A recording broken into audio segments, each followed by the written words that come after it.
Socios del Centro Arqueológico, amigos de la arqueología y de Sagunto, buenos días. Una vez más nos presentamos ante vosotros para presentar un nuevo número de la revista Arse, en este caso el número 54. Desde 1957, en que se llevó a la imprenta el primer número, son ya 63 los años pasados y 54 las revistas publicadas. A pesar de lo largo de este recorrido, en esta presentación se dan circunstancias especiales que la hacen diferente a todas las anteriores. Por primera vez lo hacemos de forma habitual, debido al COVID y a la pandemia que ha traído consigo. Ha sido necesario dejar el calor de la presencia compartida y comunicarnos de manera fría a través de la moderna tecnología. Por primera vez lo hacemos fuera de nuestra sede social en la Casa de Cultura Capellà Pallarès, que tantas veces nos ha acogido. Y por primera vez presenta al Arse una antigua presidenta de este centro arqueológico. Por primera vez presento a una presentadora con la que me unen más lazos que los intelectuales y vivenciales, de amistad o de familia. Hemos encargado la tarea de presentar este número 54 de Arse a la profesora Maricruz Lerga, y para ello no hemos tenido que ir muy lejos, ya que su vinculación al centro y a la arqueología saguntina es clara y manifiesta, y su disposición para aceptar el encargo total. Es socia de este centro arqueológico desde su juventud. Fue miembro de la Junta de Gobierno durante largos años y presidenta del mismo en años difíciles en los que fructificó la publicación más importante y la mejor edición que ha hecho nuestra entidad en toda su historia. Gracias a ella se consiguió publicar la Feca de Arse Saguntum del profesor Pere Pau Ripollès, una cuidada y lujosa edición de la que nos sentimos muy orgullosos. Maricruz Lerga, de familia saguntina, es licenciada en Historia Antigua y Arqueología por la Universidad de Valencia y en Teología por la Facultad de Teología de San Vicente Ferrer. Posee también el título de Ciencias de la Educación. Fue docente durante su trayectoria profesional en los institutos de enseñanza secundaria Jorge Juan, Clos del Moro y Jaume I, todos en Sagunto. Estudió y trabajó como profesor con el profesor Martín Almagro en la Terra Sigillata Hispánica de los yacimientos valencianos y en especial de Sagunto, materia de la que es especialista. Colaboró en diversos trabajos del CEFIRE con proyectos tan interesantes como el estudio sobre Yugoslavia, Guerra de los Balcanes. Ha realizado diversos trabajos en los campos de su especialidad y ha participado en convenciones y estudios diversos. De trabajos arqueológicos solo diré los de la montaña del Castillo de Sagunto, previos a la iluminación del mismo, iluminación que pronto falleció por culpa del vandalismo de los bárbaros y de la desidia de nosotros los romanos. Tiene especial dedicación a campos tan diversos como la didáctica de la religión y la etnología de la música, el baile y la indumentaria de las tradiciones populares valencianas.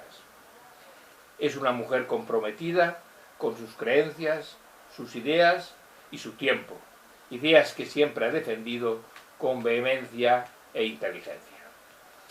De mente abierta y tolerante, con una voz despierta y una actitud pronta a colaborar y defender aquellas causas que considera justas, y en especial a Sagunto y a su patrimonio. Ahora, en unos momentos en que nos atenaza la angustia y superamos con ansiedad que pase la nube oscura de la pandemia, necesitamos una voz serena que nos recuerde que debemos continuar caminando y que, como decía el poeta Cavafis, aun cuando el viaje hasta Ítaca sea largo, lleno de aventuras, lleno de experiencias, debemos mirar al frente hasta que veamos a lo lejos la costa. Debemos continuar trabajando, estudiando, enriqueciéndonos culturalmente y ocupándonos sin temor del día a día, pues como el pueblo tenemos todo el futuro por delante. Debemos continuar con nuestras ilusiones, continuar viviendo la vida. Hoy debemos dar a conocer los trabajos que un grupo de investigadores se han esforzado en verter en el Arse 54, y nadie mejor que Maricruz, que conoce la materia y conoce al pueblo, para hacerlo. Cuéntanos el contenido de la revista. Maricruz, tienes la palabra. Muchas gracias, Amadeo. De nada. Ya me conoces. Hola, buenos días, buenas tardes, buenas noches, según sea la hora que visualicéis esta presentación del Arte 54. Esta presentación, que siempre es de manera presencial en los locales de nuestra sede, como ha dicho Amadeo, pero debido a la pandemia se ha decidido que este año sea de manera telemática, para que a pesar de las actuales circunstancias no nos haga detenernos en nuestro caminar en pro de la divulgación de los hallazgos y novedades referentes a nuestro pasado más lejano o cercano. Espero que mis explicaciones sean lo más claras posibles y os den una somera idea de qué consta esta publicación, que os haga desear leerla y profundizar en los temas que en ella se exponen. El Arse 54 es el boletín anual del Centro Arqueológico Saguntino, correspondiente al año 2000, editado por la Junta del Centro Arqueológico y coordinado por Amadeo Ribelles y Manuel Civera. El diseño y la maquetación a cargo de Yogur de Fresa. En la portada, de color amarillo claro, aparecen dos monedas de la ceca de Arse, un óbolo de plata y una dracma del aproximadamente el siglo IV a.C. Comienza la revista con una editorial a cargo del presidente del Centro Arqueológico, Amadeo Ribelles, donde se da cuenta de las actividades realizadas a lo largo del año, que han sido pocas debido a las circunstancias especiales en las que estamos, y justifica que a pesar de ellas, los investigadores siguen trabajando más si cabe para que lleguen hasta nosotros los resultados de su trabajo. Da cuenta de la realización de las conferencias sobre el Murvíter islámico y la visita guiada en febrero del 2020, que fueron seguidas con notable afluencia de público. Añade que se han unido en una plataforma única las diversas entidades culturales saguntinas, preocupadas por la situación del patrimonio saguntino, el col·lectiu, el Centre d'Estudis, Voluntaris del Patrimoni, a fin de elaborar el borrador de un plan que ayude a las autoridades municipales a afrontar acciones a desarrollar en nuestro patrimonio. Estas acciones serían sobre el castillo, la necrópolis y el barrio judío, el Grau Vell, el Museo Ibero-Romano y un número largo de otros que englobaría a la totalidad de nuestro patrimonio, descuidado durante mucho tiempo. Hace un apunte sobre el reciente fallecimiento del socio Vicente Ríbez Jáñez, que hizo 2 veces la travesía Sagunto-Zaquinzós, para tratar de revivir el pasado y hermanarnos con nuestros antepasados de la isla de Zante, según Tito Livio nos cuenta, de donde nos somos oriundos. Termina su editorial esperando que el próximo año puedan llevarse a cabo todos los proyectos aparcados por estas circunstancias tan infaustas. Ahora empezamos ya lo que es el Arse concretamente. De la página 15 a la página 32 nos encontramos con un artículo firmado por Gianni Gallello, profesor en el Departamento de Prehistoria, Arqueología e Historia Antigua de la Universidad de Valencia, Agustín Pastor, catedrático del Departamento de Química Analítica de dicha universidad, y Emilia Hernández, directora del Museo Arqueológico de Sagunto, sobre el proyecto Arquequemis. ¿Qué es el proyecto Arquequemis? Es una unidad de investigación multidisciplinar propulsada por los departamentos de Prehistoria y Química de la Universidad de Valencia, con el objetivo de investigar sobre materiales orgánicos e inorgánicos para encontrar metodologías de datación que ayuden a una mejor comprensión de los yacimientos y sus orígenes. El equipo está formado por profesionales que combina conocimientos históricos, arqueológicos, geológicos, químicos y medioambientales. El estudio que se presenta en el Arse es un resumen del resultado del proyecto desarrollado en el Castillo de Sagunto sobre la procedencia de los materiales de construcción empleados en época romano-republicana, basándose en los análisis de los morteros, los sillares de piedras calizas, fragmentos de ánforas y análisis de estatuillas de bronce del Museo Arqueológico. Mediante este estudio pudieron determinar la procedencia de los sillares estudiados, así como las tierras de los morteros y fechar cronológicamente las estatuillas y la tipología de los fragmentos de las ánforas. Prometen continuar su estudio para poder definitivamente dar una cronología más precisa a los yacimientos de la ciudad. De la página 33 a la 60, artículo de José Vicente Montes Novella, ingeniero industrial y licenciado en Historia por la UNED, sobre los números simbólicos íberos. Este artículo es para especialistas en ibérico, porque es de difícil lectura, pero bueno, lo hace bastante claro y donde hace un estudio pormenorizado del sistema de numeración que probablemente utilizaron los iberos en base a los descubrimientos de fragmentos de cerámica con símbolos, que pueden determinarse como numerales, de diversos yacimientos, tanto de España como del sur de Francia, y su relación con el sistema griego de contar, llegando a la conclusión que el sistema numeral ibero se basó en el acrofónico griego, aunque adaptándolo a su forma vigesimal, con una clara influencia romana y alguna púnico-fenicia. De la página 61 a la página 94 aparece el artículo del profesor Manuel Civera y Gómez, profesor emérito y estudioso del alfabeto íbero y otras muchas disciplinas que todos vosotros ya sabéis o conocéis.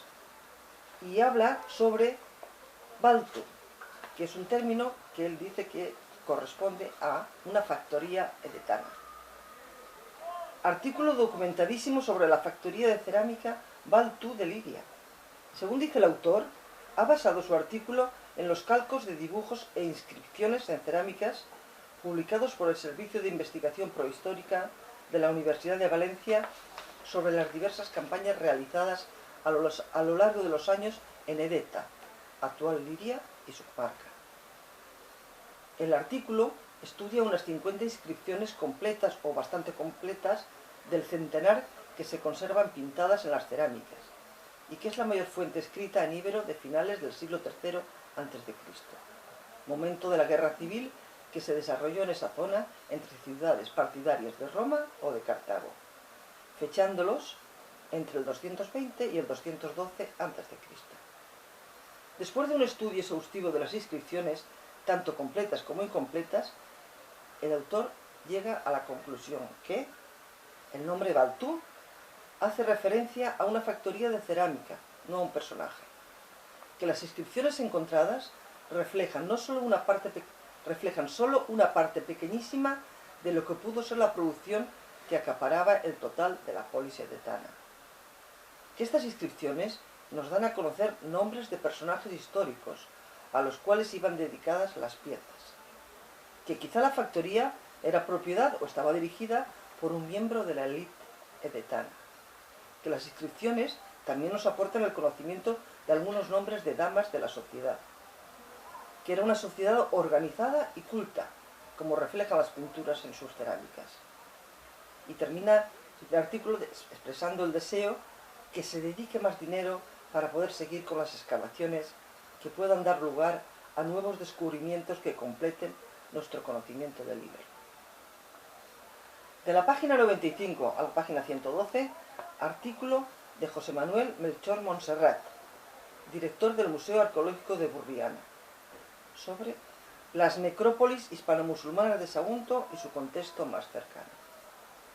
Nos dice el autor que debido a las escasas noticias que hay publicadas de la época musulmana de Sagunto, va a desarrollar su artículo poniendo las necrópolis aparecidas en Sagunto en el contexto de otras cercanas estudiadas, las de Villarreal, Burriana, Nules, Almasora, Valencia.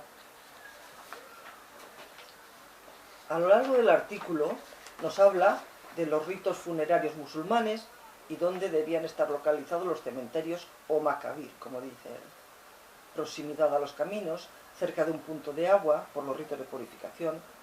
Nos habla de la morfología de las tumbas y de la colocación en ellas de los cadáveres, de su señalización, el ajuar que contenían, la configuración de los cementerios, etc. Hace un breve resumen de las necrópolis musulmanes al norte del territorio de Sagunto y su relación con el contexto romano, y pasa a hacer referencia a la Macabir saguntina de la partida de la Rosana, excavada en 2005-2006.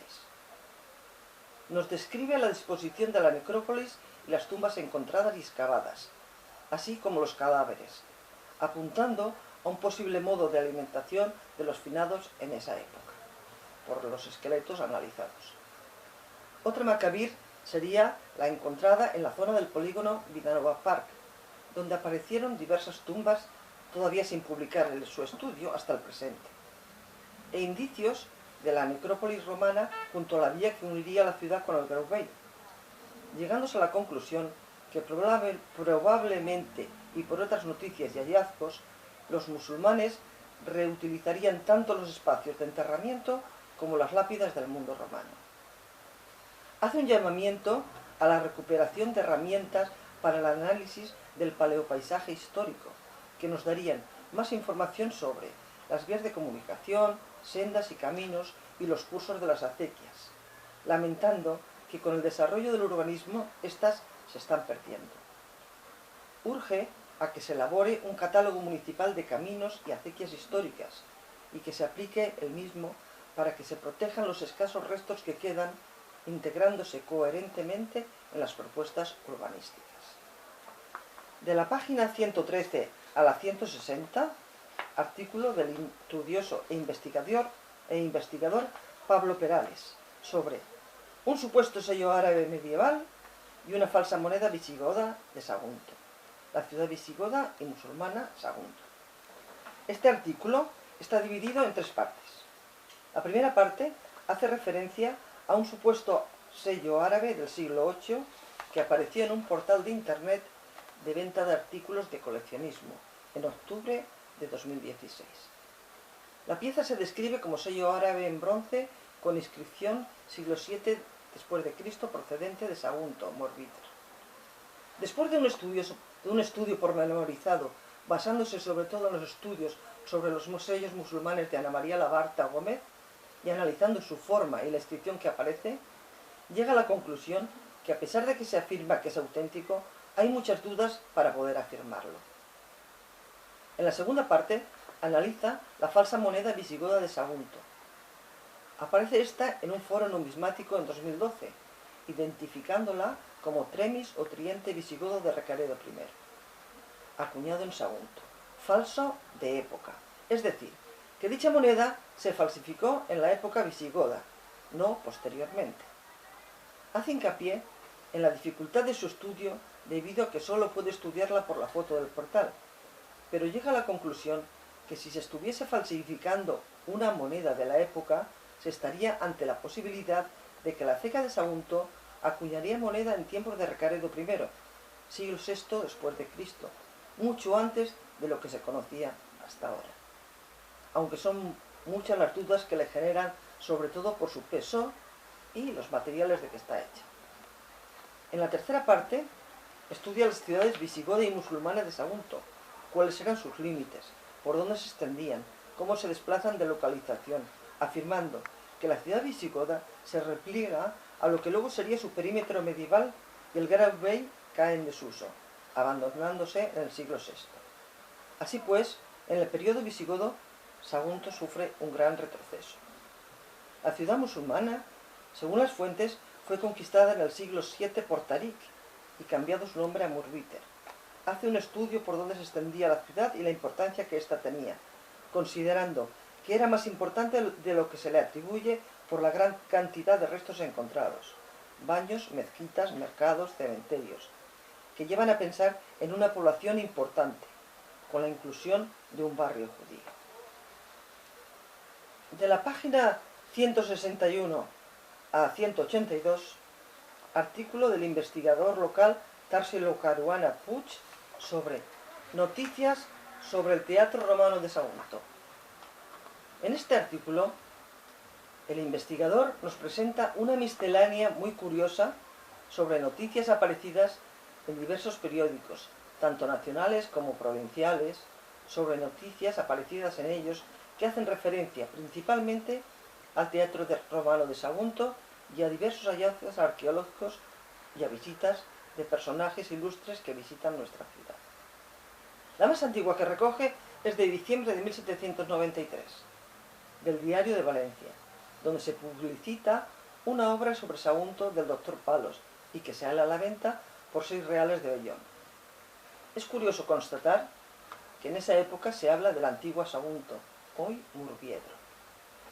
A lo largo de todas las noticias que recoge, nos va dando una idea de cuál era el estado en que se encontraban nuestros monumentos, olvidados por las autoridades y en completa dejadez, tal cual hoy, del abandono y expolio a que eran sometidos, y la fascinación que causaba a la ciudad en todos aquellos que la visitaban.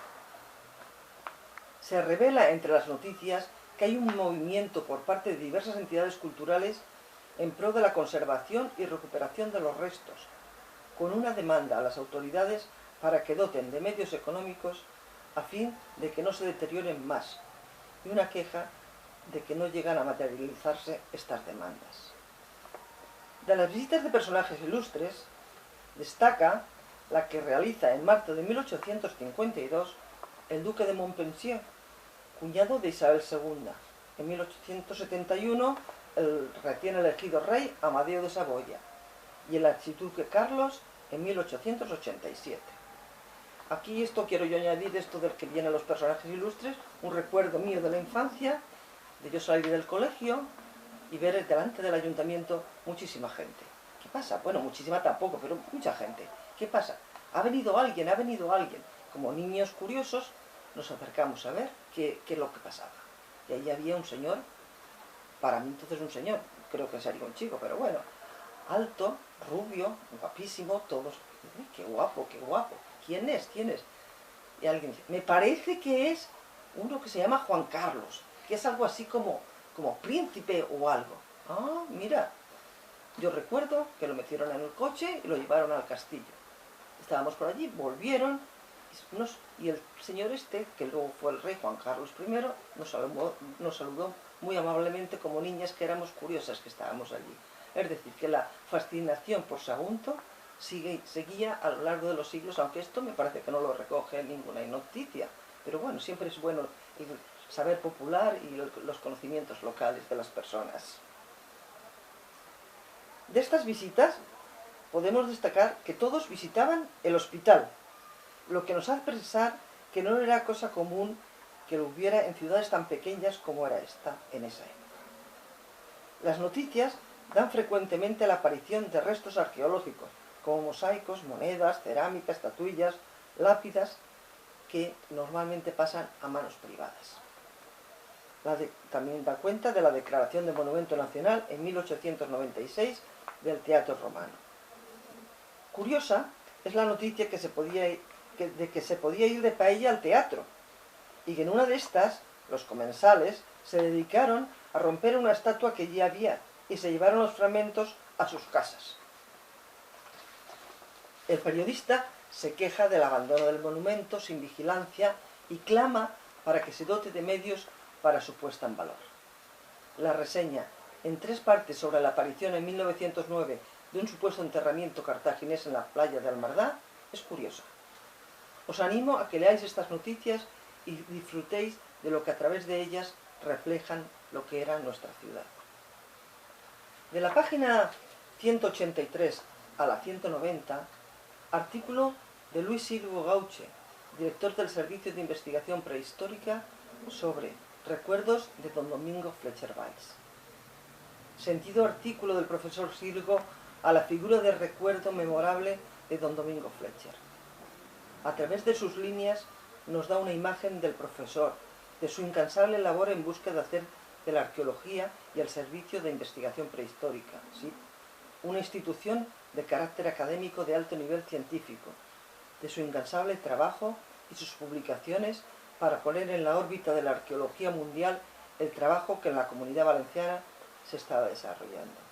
Tengo yo también que añadir que yo también fui a conocer al profesor Fletcher y era un hombre encantador. Yo era una estudiante de arqueología y me trató como si fuera una científica más, se puso a mi disposición, me dio acceso a los materiales. Bueno, fue un encanto de hombre. Yo estoy de acuerdo totalmente con Luis de que era un hombre entrañable y estupendo. De la página 191 a 202, dedicadas a las reseñas de hallazgos arqueológicos en el último año en la ciudad de Sagunto y su área de influencia, por el ya citado señor Pablo Perales. Hace una reseña de los hallazgos arqueológicos a lo largo de 2020. Un fragmento del acueducto romano que aparece con motivo de las obras de renovación de la red de agua potable en la calle Mariano Mestre, que se vuelve a tapar, pero sirve para realizar un plano de por dónde discurría. Aparición en la calle La Rosa de fragmentos de sillares probablemente romanos reutilizados en una fachada remodelada y que se deja a la vista. Sobre todo lo que más interesante a mí me ha parecido es la reseña que da de la aparición de un baptisterio visigodo en Soneja. Se trata de un edificio con una nave principal de 20 metros, con un baptisterio anejo y una necrópolis, con una datación inicial de aproximadamente siglo VI, VII después de Cristo. Los muros son de mampostería y argamasa, de cal y restos de molduras y mármoles. Yo creo que esto es una noticia muy interesante porque aquí principalmente lo que carecemos son de restos visigodos. Entonces es interesante que se haya descubierto esto en la remodelación de la ermita de San Vicente. Concluye la revista con una reseña del libro de tono vizcaíno Esteban por el profesor Manuel Civera Gómez. El libro se llama A la recerca dels orígens, el passat íber en el imaginari col·lectiu valencià.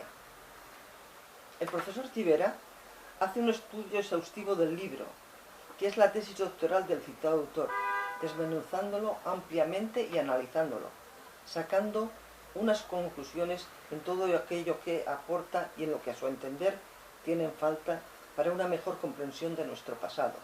Porque, como dice el autor, solo conociendo el presente podemos entender el pasado. Y es que siempre que nosotros pensamos en el pasado, lo hacemos desde nuestras posiciones vitales, que están conformadas por lo que somos, leemos, miramos, escuchamos y reflexionamos. Así, el imaginario personal se va formando una idea del pasado, de cómo pudo ser. Que la lectura de esta revista te sirva, querido socio, todo aquel que la pueda leer, para enriquecer tu mirada sobre el pasado, desde un presente tan diferente y yendo a un futuro que no puede ser sino mejor. Muchas gracias. Muchas gracias, Maricruz, por una exposición tan clara, tan sugerente y que espero que todos los socios se lancen contra no. A favor tampoco. Alarse con 54 para leer todo lo que tú nos has contado. Deciros que próximamente, dentro de unos días, comenzaremos el reparto domiciliario de el Arse 54. Tened un poco de paciencia y esperemos que si en un tiempo prudencial, digamos un mes más o menos, no lo habéis recibido, nos lo hagáis saber para tomar las medidas adecuadas y hacerlos llegar. Casi finalmente decir también que queremos agradecer la Junta y yo a Pablo Perales el que nos haya facilitado, el que haya hecho posible esta transmisión. El Centro Arqueológico está muy lejos de las nuevas tecnologías, pero sus miembros, sus directivos, están a la última. Y deciros finalmente que os agradecemos que estéis con nosotros una vez más y que esperamos que la próxima vez nos podamos ver cara a cara y tener un contacto humano, que esto sea simplemente un tiempo que podamos borrar y el día de mañana recordar. Muchas gracias. Bueno, ¿puedo añadir yo algo? Sí. Vale. Es que yo estaba muy nerviosa porque esto yo no lo había hecho nunca, ¿no? Y es la primera vez que lo hacía. Quiero pedir disculpas si alguna de las cosas que he dicho pues me he traspapelado o me he dicho alguna fecha que fuera incorrecta, que los autores no me lo tomen en cuenta, porque es que ha sido pura cuestión del directo. Yo jamás había estado en estas, así que si algo me he equivocado, os pido disculpas Ha sido sin ninguna intención. Muchísimas gracias. Y a la próxima lo harás de maravilla. Bueno, ¿me vais a contratar? Te vamos a contratar. ¿Me vais a pagar? Al mismo precio que ahora. Ah, bueno, vale. Pues entonces muy bien pagada estoy. Gracias.